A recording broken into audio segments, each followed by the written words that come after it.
And now, back to corrections.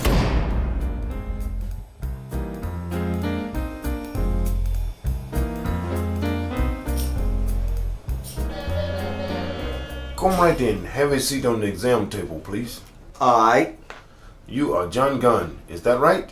Most folks in here call me hardcore. I will call you Mr. Gunn because it is the name I have on this chart, alright? Now, I have your average glucose level results based on your monitoring and your most recent A1C. Been getting my fingers stuck whenever they make me. Good. That's the best way to know when anything changes because of your diabetes. I wish you could test every day, but... What I wish is that you'd give me whatever shot you gotta give me so I won't have diabetes. And if it were that simple, Mr. Gunn, that's what we do. But the truth is, once a person has diabetes, it is very difficult to make it go away, especially in someone with your level of obesity. Now wait, I'm overweight, I know that, but no way am I obese. Mr. Gunn, your weight should be around 200 pounds. Today, you weigh nearly 300. Well, I like to eat what I like to eat. Ain't nothing gonna change that. I suppose you have people on the outside who send you the high-calorie things you eat. They would if they could, but that's against the rules. So they just send me the money so I can buy it myself. If they know that's what you would do with the money, well, that's not very loving of them. Maybe they know that living in here for another 20 years is not really something I want to do. Well, my job is to keep you as healthy as I can. And my job is to do as much of what I want as I can get away with. That sounds like we're going to have trouble working together. Sounds like we are.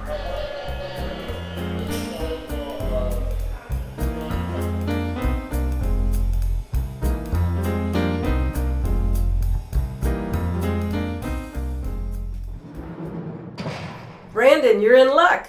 You don't have to back away from me when I come through this gate. You're in the clear. I was exposed to TB, but I've not developed the disease and I'm not contagious. Well, that is good news, because I did not want to get TB. Oh, you're all heart, you know that? No, I'm glad you're okay. I'm just more glad that I'm okay. Ain't nothing wrong with that. I was so sure I had the active TB disease. I mean, I was coughing and coughing. But that wasn't TB. No. Remember, I had to pepper spray that guy a while back? You were still coughing from that? Doctor says I must have inhaled more of that spray than I thought. Well, you may owe your life to that cough. My life? Didn't you get checked out for TB in the first place because you couldn't stop coughing? Well, and I just came from a prison where they had a TB outbreak. Right. So you got the skin test and found that all you have is the infection. They gave you the medicine to kill the infection, right? Yeah, I'll be taking that for a while. Imagine if you never had that bad cough and didn't get checked out. You might never known you had the infection.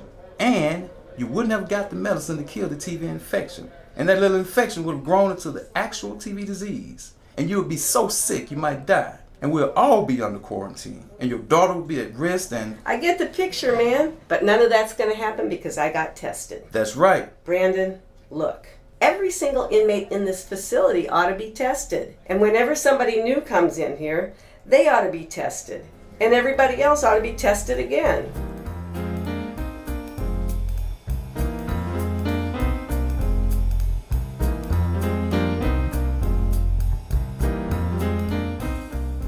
Wait up, young blood. No, you don't. You should stay over there, OG. Trying to help you, Jimmy. Help me? You the crazy one, man. You the one losing his mind. I got Alzheimer's, ain't the same as being crazy. Whatever you call it, I don't want it, and I don't want you anywhere near me. Listen, I still got enough sense to see that you made a ship out of something and got it up your sleeve. If you thinking about making trouble for somebody, I'm gonna do my best to stop you. Well, let me tell you something. You see Skillet over there lifting weights? He's the one who gave me this tattoo that's infected. The way I heard it, you begged him to do it. I just spent the whole morning in the doctor's office getting pumped full of antibiotics that are making me feel sick, and I'm gonna have to keep going back. There ain't no cause for you to be... I'ma cut him open. You stand back unless you want some of the same. Listen, clown, you just give me I that said before... get your hands off of me. Oh! Oh, fool, I told you to leave me alone.